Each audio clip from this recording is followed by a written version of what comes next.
Yes, people. Big up to every single one of you that's here nice and early. Make sure you do me a favor, hit the like, hit the subscribe, and make sure that you are tuned in with the notification bell on so you know whenever we are on. This being streamed on both mine and Lee's channel. Thought we'd do something a bit different today. No Monday roundup. The boys are either unavailable, unwell, or their team lost and they're hiding. That's what I've decided. So big up to all of you. But me and Lee thought we'd do a show anyway. Seeing as there's a lot to talk about this weekend again. These games, they just keep coming thick and fastly. I actually feel like I can't keep up with it. And we've had a couple of international breaks as well. And it just feels like there's so much to talk about every single weekend at the moment. I think there's so much. And I'm not just talking about Arsenal, by the way. I'm talking about the Premier League. I think there, at the moment, is a lot of clubs that are very unsettled. And I'm talking about the ones at the top as well, by the way. I've not been impressed with anybody so far this season. And that isn't me saying that just because Arsenal have dropped points again. I've not been impressed with City, Liverpool, Arsenal, any of them really. I just look at the way they're playing at the moment. Look, I'll take the results. I'm sure City will be laughing at the top, thinking we haven't even played well yet, and where the hell is everyone else? Because they signed themselves with a little bit of a gap. I've got to be honest with you, bro. I've not been impressed. Look, yesterday was a madness, emotional, intense roller coaster of a game. All the emotions I feel from start to finish. Let's start with the team news because I was in the pub with the lads, and when that team news come out, I've got to be honest with you, mate. I was really quite deflated going into this game because I just thought I don't see how we get through this because there's so many players out. And when I saw Saka and Timber starting, I started to get a little bit more excited and had a bit more of a confidence boost. But there was always that doubt in my head about how fit are they. In the first half, I thought we were electric. And I think that had a lot to do with the team news. Arteta was actually right in his press conference. We will come out flying. And we did. I thought we were by far the better team in the first half. And then there was a lot of decisions in the game, particularly in the second half. Injuries, players coming off again, refereeing decisions that kind of got me a little bit more downhearted at the final whistle. You know, I think when people walk away, they sometimes think, oh, it feels like we've lost the game. Feels like we haven't actually had the opportunity to win because of the ref. Feels like we've been maybe lacking a killer instinct. And I think when you have so many emotions, Lee, when people do fan cams or ask you how you thought of the game, you don't know where to start. So where would you like to start, mate? Well, so yeah. I'll start with the team news. Thomas Partey going at right back, panicking because of that. Really panicking for that. But big up Mikel Arteta for getting that, calling that, and big up Thomas Partey. I thought he was outstanding. You know what I mean? He was really outstanding. I thought that was good. I thought Marino playing in his position yesterday was brilliant. I thought he played really, really well. So a couple of contentious decisions there. Done it very, very well. Saka, by the way, first half, I actually thought that he was going to be a moment's play, a little bit like Salah was. I didn't think he was going to be involved because of fitness issues and all that, but that there could be a moment that he could do a bit of magic. Wow. First half, now anybody doubts that man now, that's it. That is it. You know what I mean? He gets in every team's starting 11 and people are leaving him out to start, you know, his combined 11s and all that. He is by far the best right-sided midfield player in the league now. Salah yesterday, I get he has to do it in moments, but he's not at he's not at the level that he was 4 or 5 years ago. But he's still a very, very good player. Let's don't get me wrong on that. But I thought yesterday, I thought Saka in that he was going to tie it down, and he did. But I thought he was outstanding. I thought Timber done a fantastic job until he you know, fatigue took him out with cramp and whatever. So from that point of view, really good. But mixed emotions is the right word about it, because I walked away from the game disappointed that we haven't won it, but looking at it thinking, you know, like I think the Gabriel injury, to lose Gabriel as well straight after half time, changed the game for me. I think if he stays on the field, I think we would have gone a little bit more. But I get why we was a little bit reserved after that. But I got home and then I've watched all the stuff and seen it on that. Like, you know, I'm sorry. If you are giving a free kick for that, all right, fair enough. Give a free kick for it. If you think it's a free kick, it's a free kick. By the way, it's not. If it's anything, it's a foul against Kivia because he does the Harry Kane down, doesn't he? But if you're giving that, how are you not giving a penalty? How are you not? If you're giving that, how are you not giving a penalty down in the first half? Shocking decision. You know, people are saying it's not a penalty. It's a Stonewall penalty. It's a stonewall penalty. And then what makes it even worse for me, right? Another thing I'm going to have to say about this as well. I watched the Man United one. You know what I mean? It's just ridiculous decisions. So how can you actually look and go to a game now feeling confident with these officials and things like that? You can't, because it is really, really poor now, And I'm going to say this now, and I don't care what anybody says about things and say, come on, Lee, get in there. Right? I have watched the Diaz one when he kicks the ball away, right? And fucking idiots, and I'm going to swear on it down, I'm really sorry, going, oh, well, he didn't really stop the free kick because, whatever, right? Well, you're telling me then, when you got a player on the floor at Manchester City that when it's a letter of the law, you didn't stop, you know what I mean? You could, the same with Trossard. He didn't stop early for the free kick taken because there's a player down the floor, still got sent off, right? It is the most openest booking that you could ever see, but what? They choose not to do it, right? Letter of the fucking law is there. You've got no choice but to book him, but you do, Dan. You know what I mean? And it's so annoying for me, when I see things like this. Listen, it don't, in the context of the game, it don't matter and all that, but that Diaz, by the way, made about 4 or 5 fouls. Nothing said. Then all of a sudden, it gets on that . But for me, I have to say this now, the refereeing in this day and age is spoiling my enjoyment of football. I watched the game, and I've said it and I'll say it again. I watched Luton versus Coventry on Saturday morning. I thoroughly enjoyed the game of football. There was a contentious offside, but at the end of the day, no one knows. Goal. It was a far enjoyable game, Dan. I can't watch all this football no more because I see decisions like that. I see a decision, I'm going to agree with it. It's not a sending off, Van der Ven say. It's not a sending off, right? But I love the way, it's going away from play. It's going there, trying to make every sort of excuse that it's not a sending off.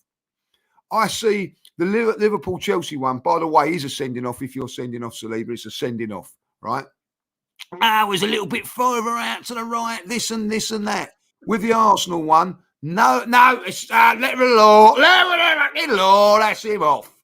No excuses made for that, you know what I mean? And you can laugh about Ten Hag getting sacked and all that, in the chat. I see they're saying it and all that. But that decision could cost him his job. That decision could cost his job yesterday, you know what I mean? And you look at that, and that is given. Where is this rule?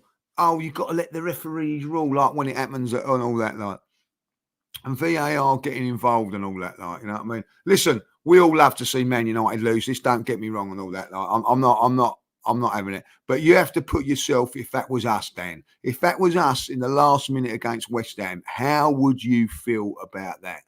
You know what I mean? And listen, I'm not going to go on. He's going to get sacked, mate. That's just come out. Sorry, breaking news that Fabrizio Romano has just basically 2 minutes ago said Manchester United are discussing internally to sack Ten Hag with immediate effect. Ruud van Nistelrooy will stay as interim manager if all goes to plan in the internal talks. So it looks like he could be off, mate. Yeah, there you go. So that penalty has basically sacked him, got him sacked. Yeah. I mean, it ain't just that penalty, to be fair. No, it ain't. But it's a big nail in the coffin. It's nail in the coffin. That penalty. Huh? It's basically nail in the coffin. But should it? Should that be the nail that that takes him and all that? Listen. It's how you you see it. He's it's massive news that he's gone. Probably for the right decision for Man United, but that shouldn't happen. So all I'm saying is put yourself in that position at West Ham in the last minute. If that happened to you, you'd be furious. And I would be furious as well. You know what I mean? I'm not in that boat of laughing at other teams when it happens to them. I don't know. I never laughed at it Liverpool fans all going, "I'll get salty" and all that. You wasn't salty when at the Spurs Stadium, were you? You know what I mean? When that happened to you, you know what I mean? A joke decision, by the way. joke decision. But it's not about that. Listen, I'm not blaming the referee for yesterday's result. At the end of the day, you know, genuinely, like, you know, he's made mistakes, and we all know what he's like. Considering all of it, all the injuries. Listen, I'm telling you this now, Dan. You take out Van Dijk, you take out Konate, and you take out Mo Salah, and we go to Anfield with them 3 players not playing.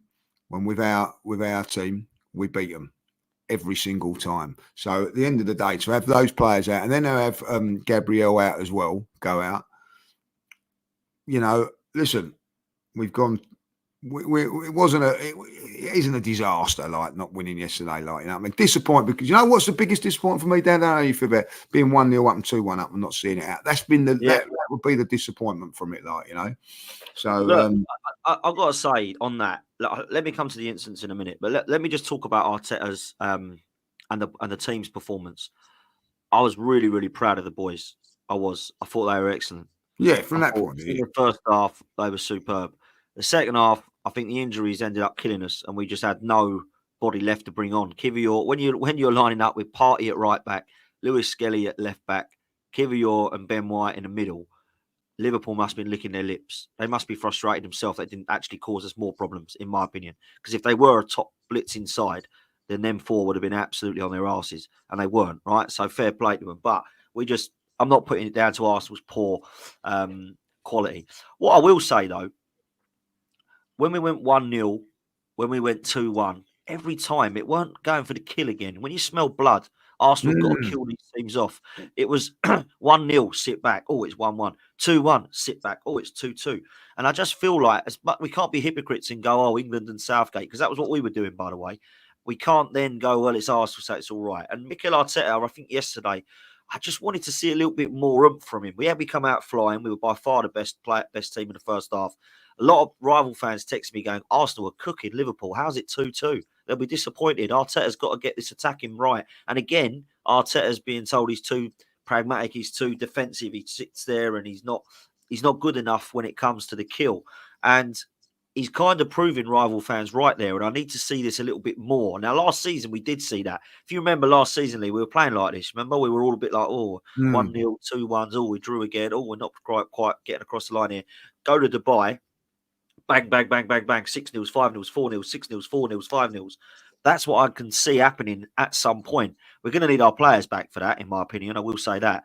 But 2, I do think it is going to come, and I think it's going to have to now because the result, it ain't really gone our way in terms of 3 points, and we've dropped too many already. In 9 games, or game week 9, we've dropped to Brighton, Bournemouth, City, and Liverpool. That's too much when you're in 9 games in. It's all right dropping 1 in 9, but 4 in 9, it ain't good enough, really, in my opinion, yet. Now, City is fine because of draw at the Etihad, I'm cool with. But we dropped last season on Liverpool. We beat them last season. We beat Bournemouth last season. We beat Brighton last season. That's already 3 games on last season that we dropped. So, look, I do think we've got to be realistic about things, and we've got to say that Newcastle and Chelsea coming up, last season we didn't win them. We lost them, and we drew at Chelsea, if you remember. We got to win them both, apparently. So that's where I'm at. Just quickly on the incidents, I just want to answer some of the questions you had. The Konate one on Martinelli in the first half, I just didn't get why that wasn't a penalty. I didn't have no idea how that wasn't a penalty. On Match of the Day, they said Konate, in the exact words of Stephen Warnock, who does he support, by the way? Yeah. In the exact words of Stephen Warnock, it's a little bit rash from Konate, but if you can see here, he wins the ball. And they just going through the man, is what he said. They just moved on, though, after that. Did you notice? They didn't actually reply to him. They just moved on. Oh, okay then, Stephen. We'll move on then. It must be right. Luis Diaz kicking the ball away. And you know what? This is where I can't get at. No, I don't think refs are corrupt on against Arsenal. I don't. I put a tweet out last night to say, do people actually believe this, question mark? And of course, you get people ranting and raving. Yes, no, yes, no, yes, no. But I wanted to see where people are at. Most people don't believe. Well, rival fans, of course, don't believe they're against Arsenal. Most Arsenal fans do believe it, right? But what made me laugh was someone yesterday, and I can't remember who it was because you watch so much content, so much pundits and so much fans, said, I think they're becoming a little bit more lenient now about this kicking the ball away. So for the first 3 games, we're yellow card, red card, yellow card. And now it's like, I don't think it really matters how someone said, I'll tell you what it was. It was the live commentary. Peter Drury said maybe it was because Diaz didn't really kick it away that hard. Well, I saw Declan Rice brush it with his foot and get a yellow card and sent off. I've seen Trossard smash it up in the air, get a yellow card and sent off. There is a lot of players to get away with this now. That's that one. The Van Dijk one, he's not getting sent off for that. He got a yellow card. I don't know what, Havertz, by the way. I like Havertz, but he does go down like a sack of spuds, doesn't he? At 6'4". No, get up, man. Just get up and get on with the game because he's starting to wind me up. Then the other one, up the other end, I do not for the life of me understand what is going wrong with that goal that we scored at the end. I'll tell you why I don't understand it. The game, Lee, has gone soft as shit. If that is a foul now, Kivior jumping up. When, by the way, all right, let me just explain this. When Kivior jumps up and wins the header, it's not the header that's the problem. Apparently, he's got his arm on his back. Okay, cool. If that's a foul, cool. So how is the Gabriel one from last season against Newcastle not a foul when Joe Linton's doing that and pushing on Gabriel? There no you go. understanding of why. I saw Everton. I saw Aston Villa on Saturday. Ball goes out of play, goal. But for us, it was in play. So how many times do we see, oh, no, it's not gone out of play, but that one had? There's so much inconsistencies with so much of this. So you can see why some of the rival fans are going, ha and laughing. You can see why some of the Arsenal fans are going, well, let me just give some evidence. Look at that and look at that. One of them's a foul, one of them ain't. Look at that, look at that. One of them's out play, one of them ain't. Look at that, look at that. One of them's kicking the ball away, one isn't. And I can understand it. I'm looking back now and I can see it. I still don't believe it. I don't actually believe referees sit in car parks and go, right, Arsenal today, how are we going to mug them off? I don't think that happens, Lee. I know it feels like that, some people say, but I don't believe that. On the foul, Soberslai's not even complaining, mate. He's not gone up once and said, ref, none of the Liverpool fans react. Apparently Trent gets pushed, people are saying, in the back or whatever it was from Havertz. Maybe, but let's be real. It weren't really much, was it? And the ball goes in. Anthony Taylor waits 6 seconds to decide whether it's a free kick. Oh, I wait. Oh, all right, they're going to score. They're going to score. That's what it looks like. That's what it looks like. Yeah, I agree. Totally agree. That's the thing about it, Dan, right? Is that he's turned around and they can't even defend that on Sky at the moment, right? Is that he'd give it straight away. And so, no, he didn't. He actually give it when Havertz is clear. That is wrong, like, you know what I mean? Like, listen, we don't really, you keep going on about referees and all things like that. It's like when they turn around and go, oh, he hasn't given him a choice. Well, yeah, nor did Diaz give you a choice, but funny how you found a choice, and listen, I don't care what anybody says, right? If that was the other way round, right, that referee gives a penalty. That is a penalty, right? 100% he would have given a penalty for that, like, And we'll have one go against us, which is like that, Dan, when you win the ball, but go through the man, and those exact same people will turn around and go, yeah, but he went through the man first. You know what I mean? Like, at the end of it. And I'll tell you what, right? If Konate touches the ball, right? Okay, I'm going to say that. Fair enough. So then it's a penalty because Trent smashes him. And if Trent gets the ball, then Konate gets smashes him in the night. You know what I mean? And I tell you this, I love our chat and all that. Like, no one's anybody like, what's all these excuses like? We're not saying it's excuses. We're telling you what's happening. I'm not making it. If I turn around and said that's an excuse, you know what I mean? Like, no, I'm just saying what it is. If you want me to say it, like, you know what I mean? Like, if I be really honest, I'm very, very disappointed with Liverpool. I thought they were poor. If I'll be honest, you know what I mean? And I really like, Jamie Carragher should look at that instead of having a go at Arsenal. Like, you've got all the main 2 central defenders out and you don't go for it. I'm pretty sure if those players ain't playing for Liverpool and we don't win, I'll be very, very annoyed.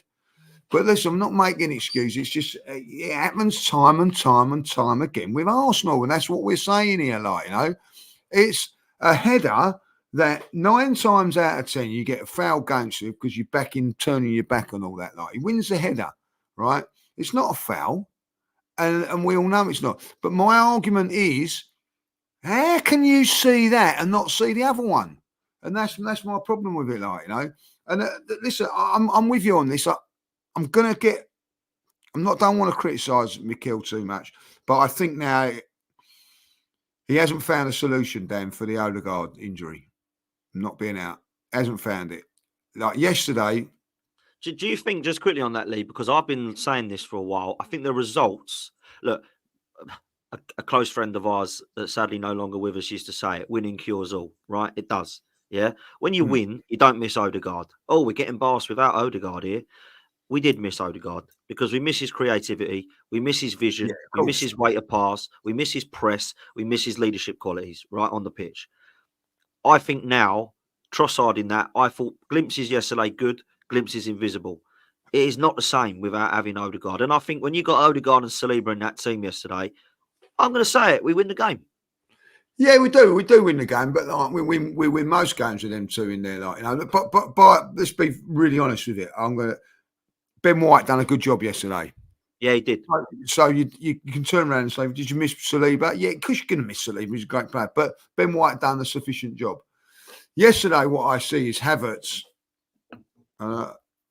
coming out wide all the time, really playing into that position, and then Trossard going into that run. So what it does for me is it stops.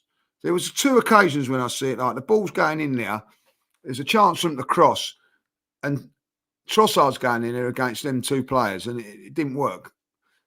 I didn't see Havertz yesterday bullying the 2 centre halves or trying to bully them like he has done in the past, because he was playing out drifting out to where Odegaard's playing, contributed by doing that, Dan, but then we haven't got nothing in the box. And I felt that trying to replace Odegaard yesterday, and in the last few games now, I've noticed it's been affecting Havertz as our centre forwards. He's not. We haven't played him there. He's not been there, and I think that's now. There was on 3 occasions. I think there was 1 occasion when he's on the far post, when because he's been out wide when he should have been in the middle. By the way, I know it's a penalty, but I think he should have done better with the finish. He should have smashed that in the back of the net. I think he would have probably have found a way of disallowing it, saying, "Oh no, I've whatever." Like, I don't know, but he should have done better with that chance. By the way, so but I think for me, I think that's a bit, and I think that the time now has come. We've got 2 massive games coming up in the league now, Dan, and I think you've got to look to be changing it in there. It's not working. Play Havertz up front. Let him occupy the 2 central defenders. Cause a few problems like he does, and then get somebody else in that role. And you've got someone in that role to do it, and that is Wanyeri. And I think now that is a problem that we've got. I don't know how far Odegaard's back from playing. I'd love to see him get some sort of minutes on at Preston. I don't think it's going to happen. I just feel now that's the only criticism I've got Arteta. I think that it's not working as well as it should be. Like, I mean, it isn't. Like, I don't think yesterday you could have brought the subs on earlier. I mean, like, you've mentioned there, you've talked about Ethan and you've talked about Lewis Skelly, and a lot of people are saying to me, "Oh, it should have been earlier." And I know you've mentioned it, but I do feel like there's that go for the kill, and sometimes I'm not seeing that enough from Mikel Arteta. And that's what I've mentioned previously, and I'll say it again. Last season, I did say the same thing. This time of the year, not looking as fluid. Don't really think we have killer instinct. But the reason was that we had Havertz in midfield and not up top. When we moved him up top, we were putting people 5, 6, 4s past them. Havertz, actually, I didn't mind some of his play yesterday moving out to that right. The reason, I think he's doing it is because he knows that without Saka, he's got no creativity around him. Because Trossard's different to Odegaard. Martinelli, I hate keep saying this because he's one of my favourite players, but I am starting to get a bit peeved with him now. His first touch yesterday was absolutely abysmal. He lost the ball pretty much every time that he went. I was so threatening, "Go on, Martinelli. Go on, oh, he's lost it again. Right, next time we'll do, mate. Go on, Martinelli. Go." Oh, he's thrown it away again. I just get, I don't know. I love the kid, but I'm starting to get a lot of people text me yesterday, Lee, from rival clubs. I had a Brentford fan, and my mate is a Fulham fan.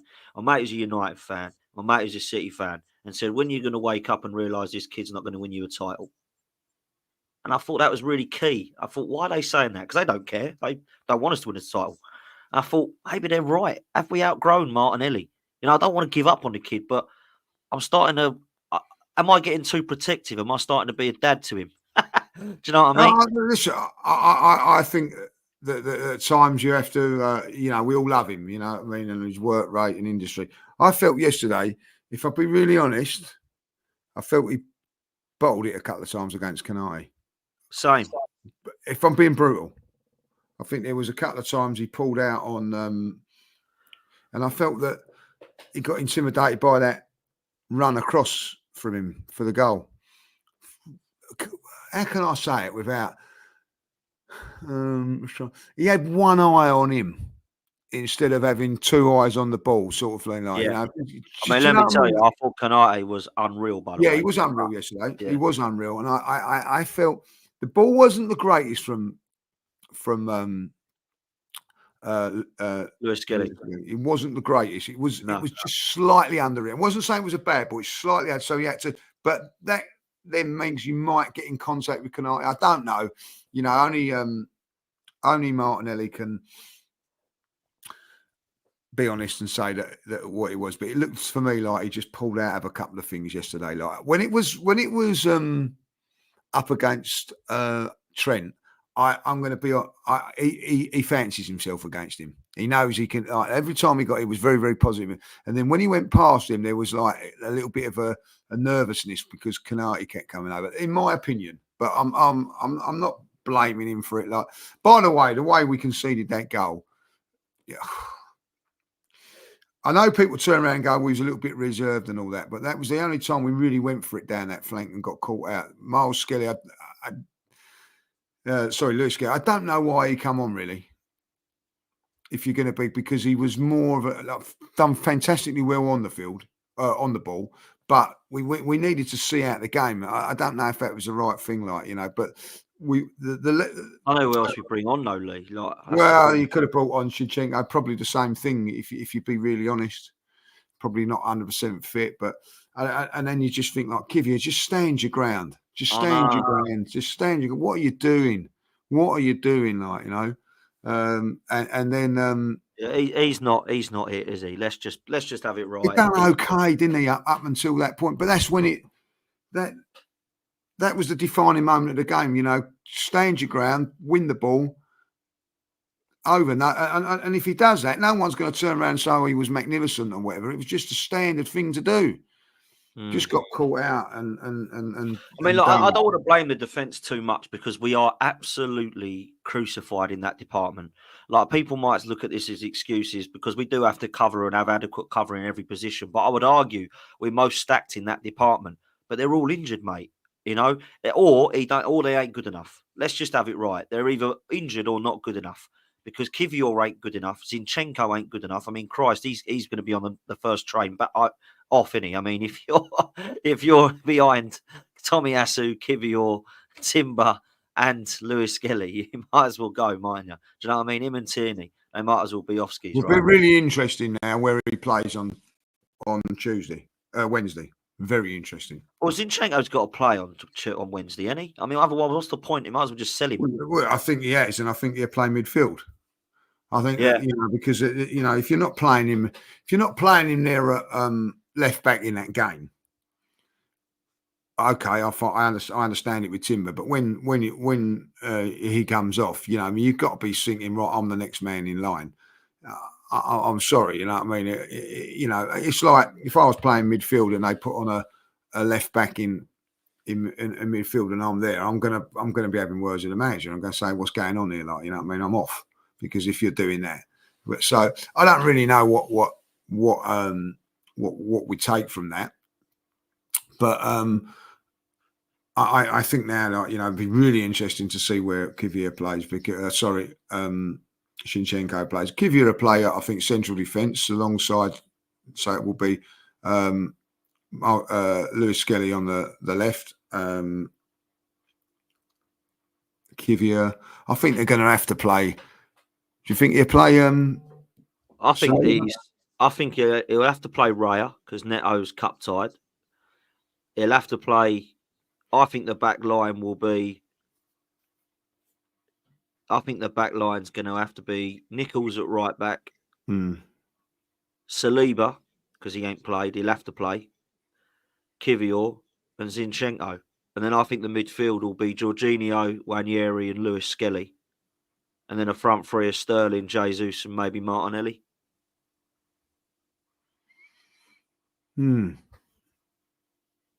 It's interesting, isn't it? It's interesting. So I'm with you on that, but like, you know, I would give Zinchenko a run in midfield, see what he can do. By the way, Marino yesterday was brilliant.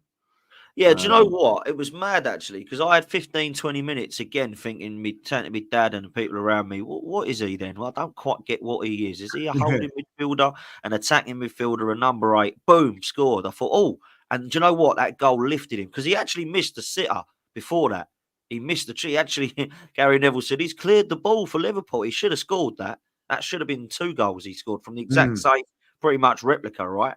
But he looked good yesterday, and particularly the second half, he really come into the game. So, yeah, hopefully that's a good start, get his feet. I'm just not quite sure what sort of midfielder he is, Judge. No, but what I looked at him, I see him make lots of good things and all that there yesterday. I thought he played that left channel really well, and I'm going to have to say it. Rice complemented it. They complemented each other. I thought Rice was very good as well. Like, you know, so yeah, it'd be very, very interesting how he goes from there now, because Thomas Partey has been our best player. So where does he come into the fray? Like, you know, I'm definitely leaving it. I maybe even like playing Marino in this game, because I think he still needs more game time. I don't know. It'd be really interesting. I'd play Martinelli, because Martinelli needs another game after that. He does. Maybe he won't go as weak as Nichols. Maybe he will start Ben White at right back if he's back now. Yeah, I think Nichols will play. I think that they play a few of the youngsters. I do think that they have to. Well, Wanyeri will play. Wanyeri will play. I think Nichols will play as well. Yeah. I mean, Raya's going to be in goal unless he plays that bloody 16-year-old again. But I'm sure he'll play Raya because obviously, what's his name's cup tied, isn't he? Neto, so he can't play. So I'm sure it'll be Raya. It'll be White or Nichols. It'll be Lewis Skelly or Zinchenko at left back. Kivior will definitely play, and I think it will be Saliba alongside him because we ain't got anyone else. And then in midfield, Jorginho will play, and then he's got either Marino or, you know, Zinchenko or Lewis Skelly, whoever isn't at left back, and then Wanyeri. And then I think the front three, it will definitely be Jesus and Sterling that start, and then it's who he plays on the left. Maybe it'll be Martinelli or Trossard, but, you know. Could he play? Just trying to think, could he play like a Zinchenko on the left or something like that?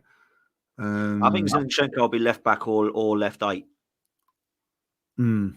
I'll play him though, because we're in a position where we got to really, because I don't really want to be playing sort of Gabriel or Timber in that game when they're both coming off. You know what I mean? Like, we've got to be looking at this wisely. We need them for Chelsea, Newcastle. You know. No, whatever happens now, you know, and Inter Milan.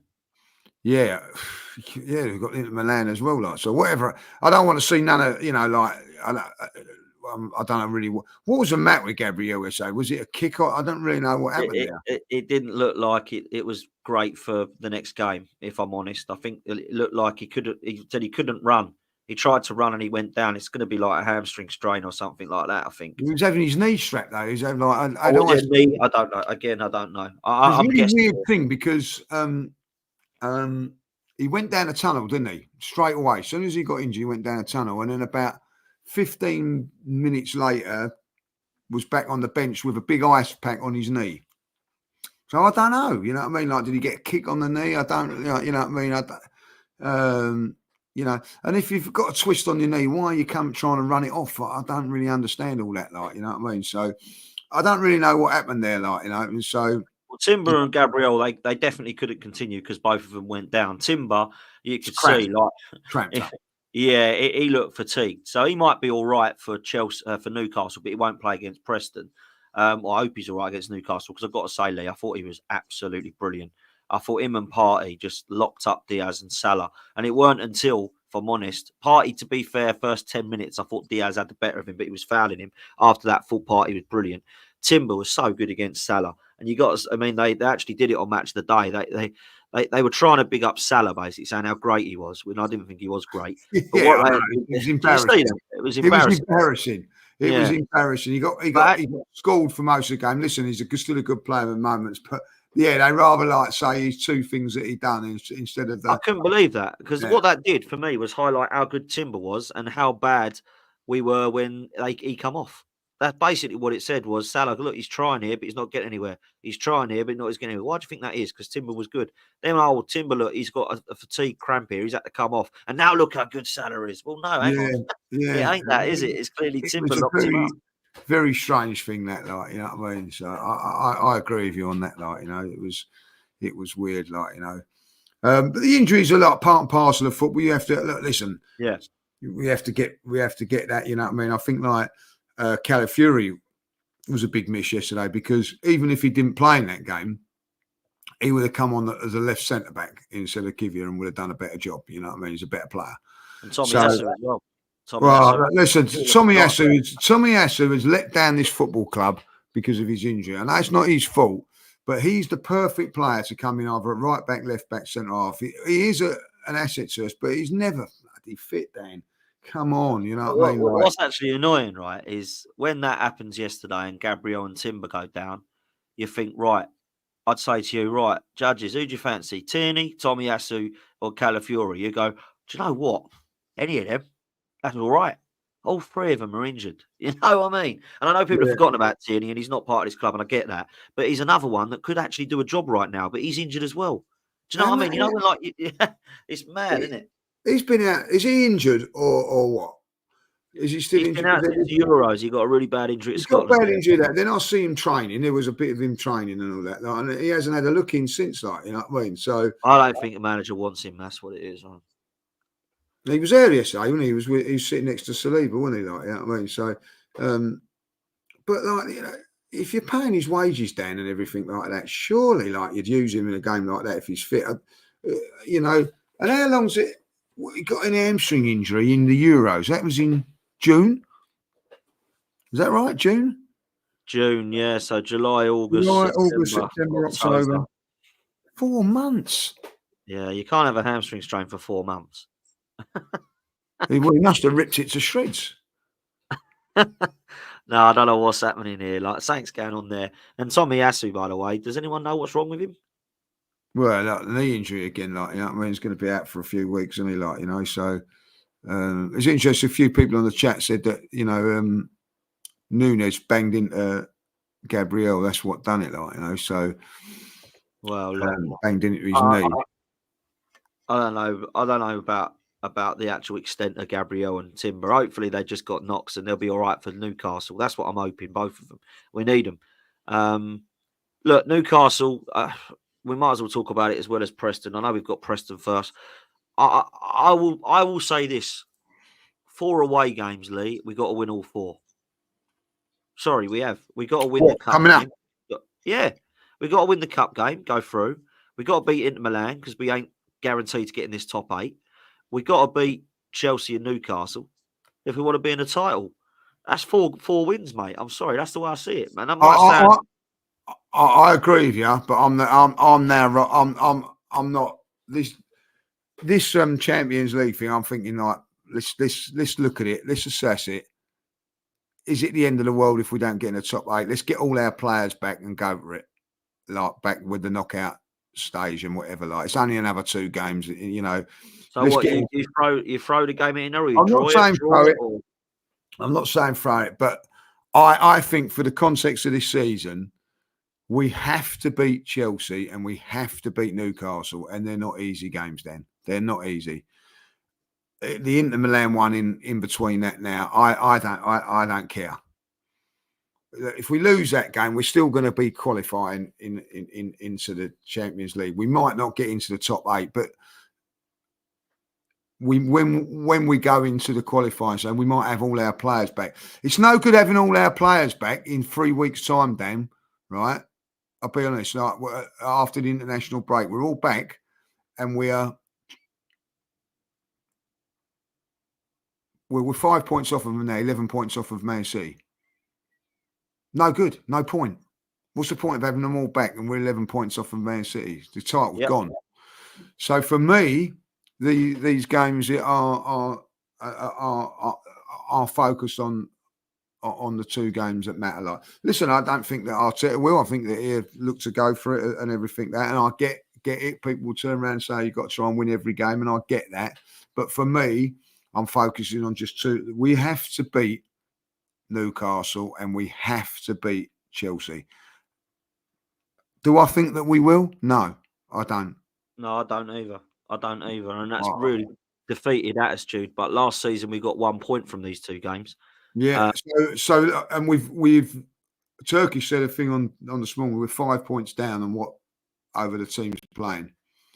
What we've already played this season because we beat Liverpool last year. I said earlier, and we got Chelsea, Newcastle next. Who last season we got 1 point. So if we was to beat Chelsea and Newcastle, we gain back what we need. So that's a great way of looking at it, and that's the way I'm looking at it. We've got to win these two games, and then and the other way to look at it is we got Liverpool, Chelsea, and Newcastle 7 points. You take that, wouldn't you?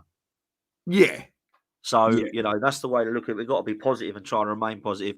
I will say this, and this is the last thing I'll say that's negative, because if I said to you now, Man City, Liverpool, Bournemouth, Brighton, how many points? And I said we're going to get 3, you'd go, that ain't enough to win the league, wouldn't you? That's the problem I've got. Now, obviously, you can make up them points, but if I put those 4 games in front of you, Man City, Liverpool, very, very difficult. Bournemouth, Brighton, got to beat Bournemouth and Brighton. Got to try and beat one of Liverpool and City and draw the other. That's what I would say for winning for a title. We ain't done that. We've drew 3 and we've lost 1. No, again, it will come down to our own film. That's now 4 points we've dropped at home, and we've dropped 5 points away from home. We're only 9 games gone. That's the problem I've got. I understand red cards, injuries, they definitely have an effect on it. But I would say there is an argument, whether you believe whatever side you're on, there's an argument to say injuries, sorry, mate, no sympathy, should have done more in the summer. There's also red cards, sorry, mate, don't kick the ball away. So you've got to look at it both ways. You just got to try and be impartial. I know it's very emotional as an Arsenal fan. Oh, it's the refs. Oh, it's the injuries. Oh, we can't red cards. But actually, you've got to try and look at both sides of the coin. And I think there is definitely an argument for and against for sure, man. Let me ask you lastly, you don't think we're going to win all 4 games? Give me your prediction then, not score predictions. Just tell me what you think, win, lose, or draw in the next 4. What are you saying? I think we beat Preston. We draw at Newcastle, draw at Chelsea, and lose in Milan. Fucking hell. That could be Italy. Well, yeah, we'll be it. Wow. Listen, we beat Newcastle. There's another manager being sacked. Right, that's how big that game is for Newcastle. They're going under the radar a little bit, Newcastle, right? Do you know where they are in the league at the moment? Just off the top of your head, do you know or you don't know?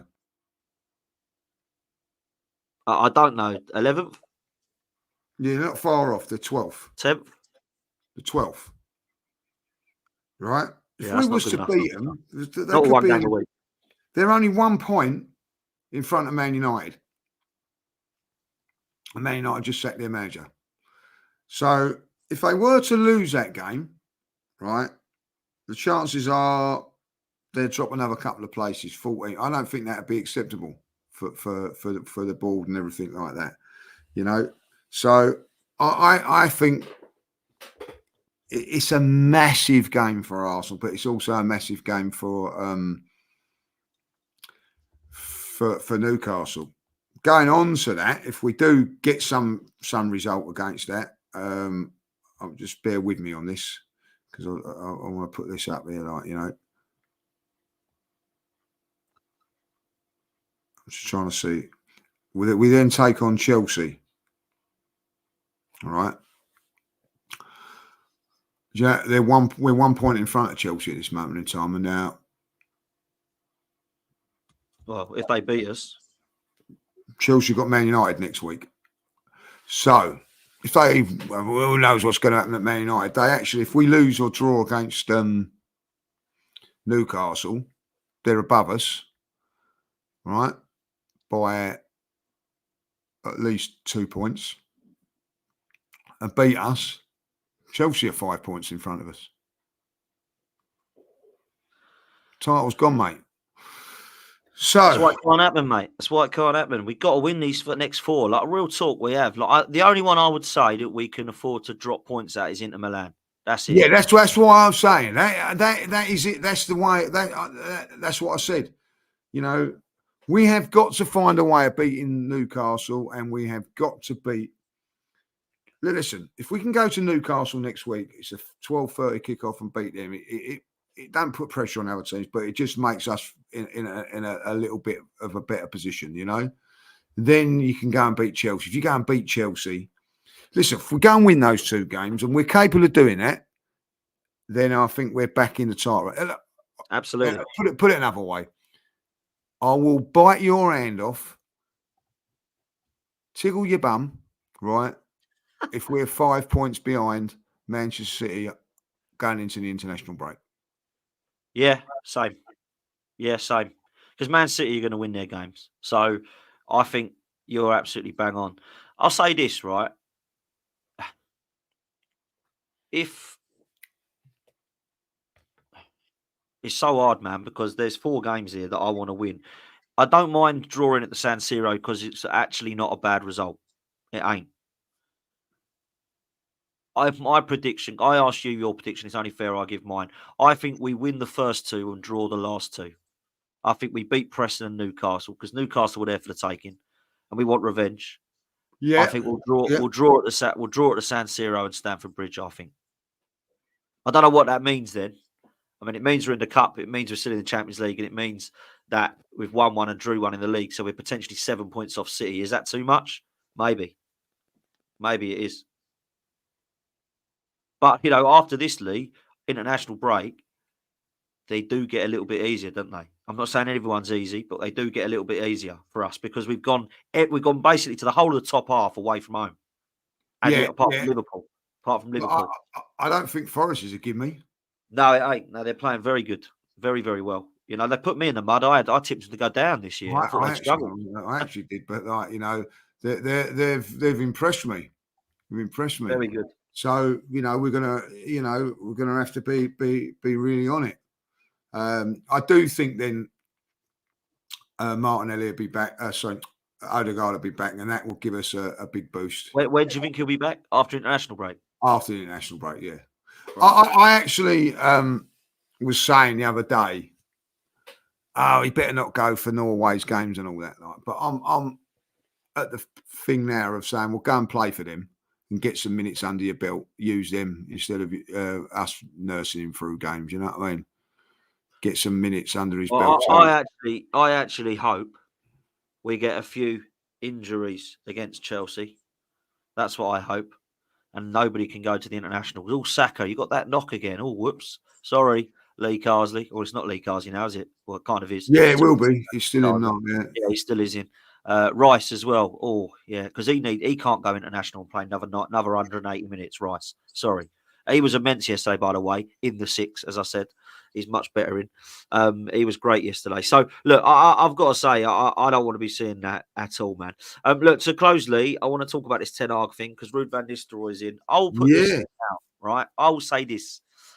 They are a mess of a club, right? Why did they not sack him in pre-season? Question 1. Question 2, they put Ruud van Nistelrooy in charge. Is that just basically going back to the Ole Gunnar Solskjaer situation? That's my second question. And thirdly, do you think this structure is going to take them to the top? Because they've made a lot of mistakes early doors, in my opinion. Yeah, well, whatever happens in Man United now, they've got to make the right appointment. And I think that with Van Nistelrooy there, they can actually say, right, gives us a bit of time. Fans will get behind him. Chelsea at home, not a bad start, if I be really honest about it. Not a bad start to have. I think they've got a League Cup tie before that. I don't know who they got in the League Cup. So it's not a bad. Someone easy. Well, no, probably. It might be a Premier League side actually. Z will let us know who we got in the cup. Z. Leicester at home. There you go. So that's a nice start for him. And then Chelsea. So they've got 2 home games to come up. So it bides them a bit of time, and they have got to appoint the right manager now. Now over the last since they've not got one right, Dan. They've not got one right. So they're going to have to do that. And they're going to have to be patient a little bit with it all. And it's going to be a roller coaster of a ride from it. But they are in disarray. They're in disarray. And when you're in disarray, decisions like that happen yesterday, so when it start things going for you and everything there, but they've not bought well under the new regime or whatever. It's not been bought. So listen, they've probably done the right thing now for the football club. I just don't think that it was ever going to work with him. They've not looked at they've looked a shadow of themselves. I think that players like Rashford not really took to him and all that, and someone like Sancho now will be like fuming. Should have stuck with Man United. It was always going to come. I would have stayed at Man United. Now it hasn't. So listen, I don't know. Who would you say would be like on the radar for their manager at this moment in time? I think Gareth South. I do think Gareth Southgate's the one. They're trying. He's the one. They're going to get him in there. Southgate, you're the one. Man United, go up there, my son. Like, you know what I mean? So let's hope it is Southgate. Do you know? I think it will be. Go on. I really believe it will, but and it won't be. I think Ruud van Nistelrooy will take them through to the end of the season. Now, I think it will be Simone Inzaghi next season. Inter Milan currently, he's signed a 1-year deal. Yeah. And Mo, footy judge Mo, bless him, he's an Inter Milan fan. He thinks that he'll be the next Man United coach as well. And I think that is a very, very good appointment. Very, very good appointment. That for me, with a structure of Man United's quality now, I know that they've not done great now, but with Wilcox and Ashworth and Ratcliffe and obviously, what's his name? I've forgotten his name now. Barada. I think that will definitely be the way that they go forward. And I think they could be, in the next 2 years, back fighting. I do. With the right recruitment, with the right appointment manager, with the right structure in place, they've got everything. It's no different to any club, by the way. It's not just Manchester United. It's just Manchester United are a massive club. This could happen at Liverpool, if it was Chelsea, if it was Arsenal, whatever. I'd still say the same. I think when you've got a brilliant structure, a brilliant recruitment team, and a fantastic winning CV manager like Simone Inzaghi, you've got everything you need, Lee. There's everything at that club now that they need. Yeah, the roof's still leaking and all that. That'll get done. That's in the background. On the pitch, they've got everything they need. They've got their manager that they want in Simone Inzaghi if they get him. They've got the recruitment team right. They've got the scouting. They've got the footballing men in charge. They've got someone who's done it and been there before. They should be in the next couple of years fighting. And if they're not, they've really messed up. Yeah, I think that what they need now is someone to come in and turn. So listen, Liverpool have you have to give them a lot of credit. They've not done anything really, and they've still kept it because they've still got some good players. I think Man United, listen, Liverpool are going to struggle over the next couple of years because at this moment in time, it doesn't matter. But at some stage, they're going to have to replace Salah. They're going to have to replace Van Dijk, right? And as we know, they're not easy to replace. They're not going to get. They're not going to get. They might replace them. They're not going to get better than them. But that's something that they've got to do. With Man United, they haven't got no one. There's not one player at Man United you'd say, right, I want in my team. Not one player. So there is probably a few Liverpool players and Arsenal players. Even with Chelsea, you'd say, I'll take him. So Man United have got a lot of work to do. They've got to get a manager. It's like someone like Allegri, you know what I mean? Like he's lost his stock, you know what I mean, from going as a great manager of someone that we all, I think, would have took at Arsenal or something. Yeah, years ago I would have, yeah. So you wouldn't go to him now. Like, so it'd be really interesting what they go. Now, there is the talk that Southgate is the one that they were after. And let's hope that, that they go there. What they don't want to do now, Man United, is go around with the Ruud van Nistelrooy thing and see how it goes. And then if he starts doing well, he's the one and everything like that. Yeah. Do you know what I mean? Like that'd be a problem for them. They will pick up now because they will pick up. Look, Oh, I 100%. still don't think their players are outstanding, by the way. I think they've got a couple of really good players, but other than Yeah. that, I still think they're bang average, some of them. But they will pick up now because Ten Hag was awful. I mean, that is a poor manager, that. Terrible coach. Terrible.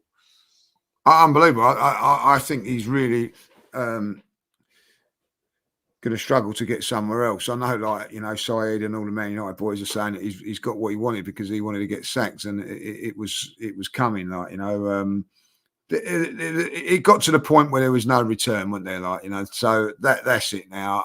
I'm a little bit disappointed he's gone. Oh, well, so am I. I wanted him to stay all year. I really did. But I felt like it was El Sakiko yesterday. I did say that. And Lopetegui got safe, which is good for all people that don't like West Ham because he ain't right either. And Ten Hag, they're happy now because he's gone. So, look, Ruud van Nistelrooy, I'm sure will improve them. I still think Manchester United will probably float around the top 8, if I'm honest. I don't think they're good enough to get top 4. I don't think they're good enough to get top 6. I think they are a 7th or 8th place side, if I'm honest with you. I think the top 5 is going to be done. I don't know what order, but I think it will be Man City, Arsenal, Liverpool, Villa, and Chelsea. I think that's the top 5. And then 6th, 7th, 8th, I think will be fought out between Spurs, Newcastle, Man United, and co. Maybe like a Brighton or a Forest or someone crazy can scoot in there if they carry on. But I do think that's the order we're looking at the moment, Lee, if I'm honest. Yeah, and just a little word on the old Spurs. Let's have a little word on them. Like, you know what I mean? Like, What happened yesterday? Did you see the result? no. But you know, all the Spurs fans going over, you know, bringing out their cherries, and you know, did you enjoy your seaside and everything like that? You know, 7 days later, never will they learn. Never will they learn. I tell you, Abby won't learn either. She's on Talk Sport now a lot, and she's giving it. Oh, look how lucky Arsenal are and get it. Silence from her about Spurs yesterday, but there we go. There you go. Poor old Abby. You know, Poor old Abby. But look, I mean, look, they are a club that will just be win some, you lose some. That's what Tottenham are. Yeah, Crystal Palace. You know what I mean? Have been on a good run, haven't they? And you know, winning a lot of games, and you can understand that. You know, it was a tough place to go, and you know, on a good run of form, and I feel for Spurs going to Palace. You know, you don't want to be going to the Palace. It's a tough place to go to, but when they're on that sort of form, you know, no wins in 8. It's tough. It's tough. You know what I mean? Like, it's a tough place. Right, that was funny. I must admit, sitting there, right, thinking, what's the team going to be? And I looked at that result and I just thought, oh, dear me. I called it as well. If you don't remember on side. You did actually. You did. We did on Sky's channel. I said 2-1 Spurs. You went. I think you went 1-0 Palace. I went 1-0 Palace. Yeah, I did. There you go. You just fancied it. Look, I do think right. The Chelsea Newcastle fixture yesterday. Actually, I was looking at more because obviously we got both of them, haven't we? Next, right? Isak back is horrible in it. He's such a good player. I've gone off him.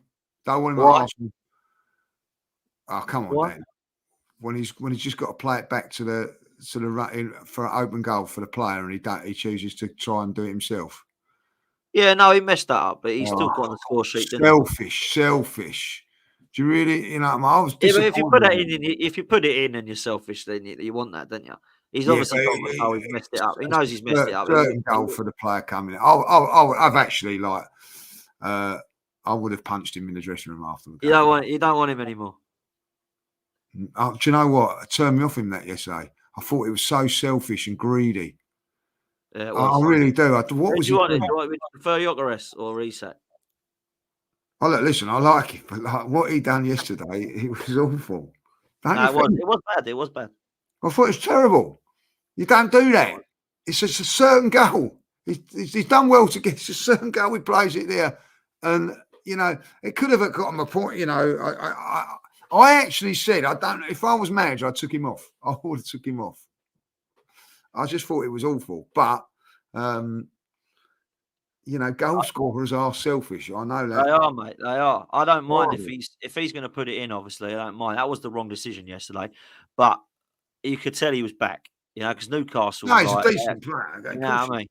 I like him. I know a lot of people sort of think he's overpriced for 100 million, and unfortunately, mate, that's what you're going to get at that age. You know, 23 years old and he's scoring goals for fun at No, Newcastle. you got to You're pay going to for be, it. isn't you? Yeah. You know what I mean? But maybe Gyökeres suits Arsenal better. A lot of people think that he would. He's a sort of big lump that, you know, Well, Arteta he's banging likes. them in, and he continues is. to keep doing it. You know, He is, mate. something's good. Like that game yesterday. See, like you had someone like that up front, and then you could have played Havertz in the Odegaard role, and you could go, you know, you could go on and win that game. That's where the lack of a forward was there, because you know, like taking Havertz out of the ESL, because Havertz didn't play as the forward yesterday. I don't really know. He was sort of playing in it was more Trossard playing in that role, really. That was in it don't work. Don't work. Yeah. Yeah. Look, we need a striker, and I hope we get one in January. If we don't get one in January, I do fear for where we're going. I do think we need players back. Odegaard, Saliba. Defensively, we've got to have our players back as well. And that gives us more confidence. You know, if we, you know, you line up against Newcastle next, and we have got, you know, no Gabriel, no Timber, we've still got Odegaard out, you're going to be less confident, aren't you? So we've got to get these players back, because, you You've got know, to get him back. if we're only missing Odegaard, we're all right. If we're missing 4 or 5 like we were yesterday, we're in trouble. So let's see what happens. Anyway, look, mate, back. we have to. We absolutely have to. Look, people, we'll be back. Absolutely brilliant for you to all join us this early. Big up to every single one of you. I'm going to redirect to Saeed, who's ranting at the moment about Ten Hag. Well, not ranting, he's going to be quite happy. There's about 4,000, 5,000 people watching him. So go and show some love. Go spam the chat and say Lee Judges and Dan Potts have sent me. Look, we'll see you next time. Lee, I'll let you have the last word, mate. Yeah, listen, it's doom Oh, and hang on. gloom. Oh, one sec. I've missed a couple of super chats. Sorry, mate. I don't want to do that. I don't want to do that. Where are we? We got Ricky here. Says blunt truth. Martinelli's a £6 million player. Trossard, £20 million player. Face reality, they're not the quality that we are for winning us major honours. It's very hard because I don't want to give up on these players, but a lot of people are talking about it as well. Suja says, I'm a big Martinelli fan, but he just can't buy a goal. Unfortunately, outside of Saka, no one's been good. However, I heard talk of selling Martinelli. I'd get rid of Jesus and Sterling first. Look, there's a few players I think in the summer that might have to make way. But at the moment, it ain't about buying or selling players, Lee, because we're in a situation where we can't do much until January or the summer. So let's see what happens. Lee, I'll let you say bye. Yeah, listen, it ain't been a great day. Could have won, could have lost.